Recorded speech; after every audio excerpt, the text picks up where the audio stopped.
As the Silver Star category in the BTRDA Rally Series this weekend got underway, we were set to see a very different leaderboard due to the challenging conditions here on the Scottish Rally.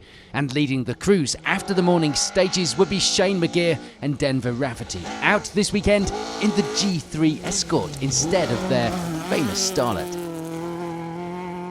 In second place after the first stage of the day would be Andrew Davison and Tom Murphy. Frustratingly for them and for us as far as the battle was concerned, that wasn't going to last though. They get caught out on a rough section of the stage and put the Sunbeam off the road, damaging the steering too much to get the car back out to continue. A disappointing end all round to what could have been a good podium finish if their stage one pace was anything to go by.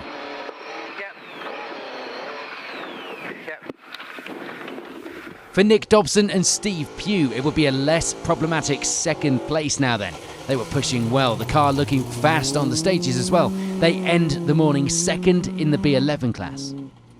And Paul Street and Ian Jones would lead the way in our historic crews, rounding out the podium positions in the Silver Star too, with that H3 class lead in the Escort. For Tony Simpson and Ian Bevan, it will be the lead in the R2 class, which was an achievement in itself due to their punctures.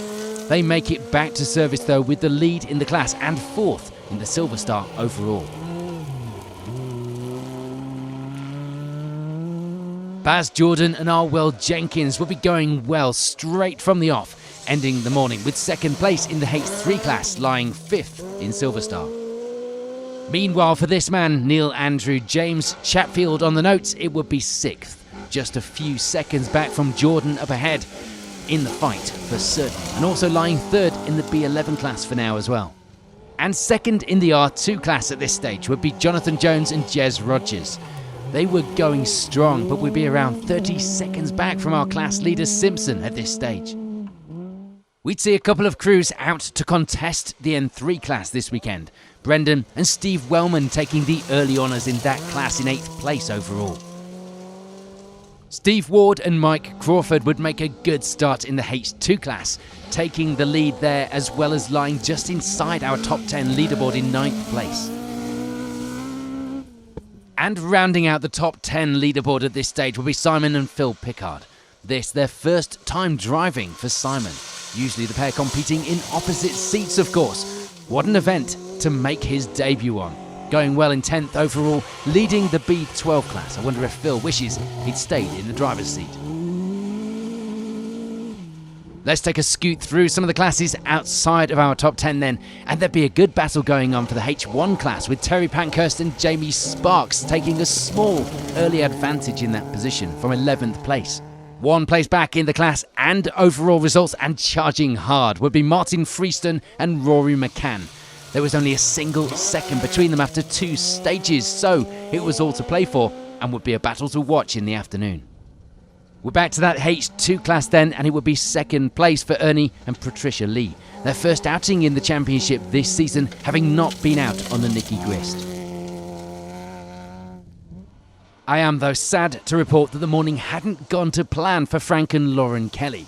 They wouldn't be at the top where they'd wanted to be. Instead, they were suffering problems that meant they end the morning with 17th overall, second in the B12 class, and were robbed of that battle.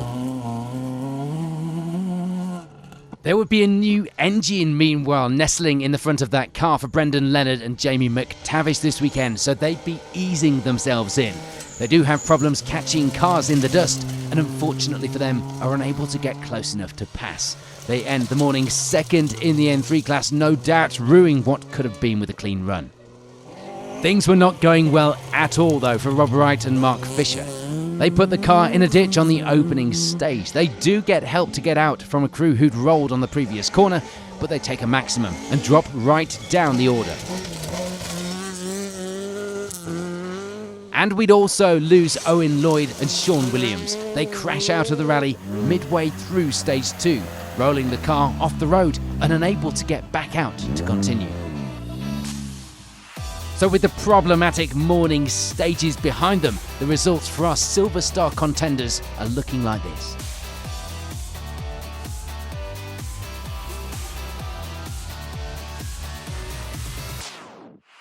On to the afternoon stages then here in Scotland, and a look at those who managed to finish this tumultuous event. And for Chris Hopkins and Martin Melsom-Smith, it would be third in H3, rounding out our finishers in 17th overall.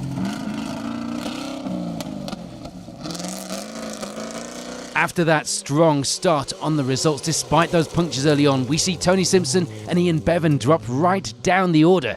They break a wheel on the final stage. Not the end to the rally that they wanted or deserved after leading the R2 class early on. It'd have been anything but plain sailing as well for Brendan Leonard and Jamie McTavish, but they keep things going to the finish, which is more than could be said for some. They managed to pick up the N3 class victory as a result as well, with their 15th place finish. First N3 winning the class due to retirements and a new engine for this event, so taking it easy. Not all bad. They caught some cars they couldn't pass due to the dust, but all in all, not a bad day's rally. There would be nothing more Frank and Lauren Kelly could do though in the afternoon other than to climb a little up the order into 11th place overall after those problems early on. It wasn't the finish that they came here to take away, but they do finish and they take second in the B12 class and a haul of points as well. We're on to the top 10 then, and it would be Ernie and Patricia Lee who take that position, also taking second in H2 as well with that finish. Ricky Crone and Daniel James would move into the top 10 through the afternoon stages. They'd been catching cars as well all day, and on occasions they were lucky enough to pass. They do somehow manage to get away without any punctures though, ending the rally with 9th place overall, second in B11. In the H1 class we see the gap getting a little bigger, but not too much more. Martin Freeston and Rory McCann continuing to hold on to that second place in the class to the finish, as well as 8th place overall. But this weekend had been a good one for Simon and Phil Pickard. Remember we mentioned the first time they'd swapped seats, and the results couldn't be faulted. First in B12, 7th place overall on the leaderboard by the finish. Perhaps Phil has finished with his driving days. Certainly Simon will be thinking as much. For Terry Pankhurst and Jamie Sparks, there would be no change in the H1 class, leading that to the finish. It would also be a good finish overall with 6th place in the Escort. And despite the conditions, it seemed to be the historic cars that were standing up best, with no less than 6 of them inside our top 10 here in the Silver Star. For Steve Ward and Mike Crawford, it would be the H2 class victory, ending the rally 5th place overall. And with those problems for Tony Simpson, it would be the R2 class win for Jonathan Jones and Jez Rogers. A good end to the rally for the pair, just outside the podium positions as well. So on to those podium places, and we'd see Neil Andrew and James Chatfield taking 3rd place today. A fantastic result, netting themselves the B11 class win in the process. For Baz Jordan and Arwell Jenkins, it would be 2nd. The pair also claiming 2nd in the H3 class as well in the Avenger, adding some good points to the championship tally overall for them, and meaning that they now lie 2nd in the Silver Star totals after round 2. But for this weekend, it would be Silver Star victory for Paul Street and Ian Jones. They couldn't have asked for a better result, and in difficult conditions as well. Championship points reflecting that victory, leading the Silver Star Championship after the first 2 rounds this season, Paul Street. So here we are, the Scottish Rally is complete. And here's a reminder of those overall positions here in the Silver Star category at round 2 of the MRF Tyres BTRDA Rally Series.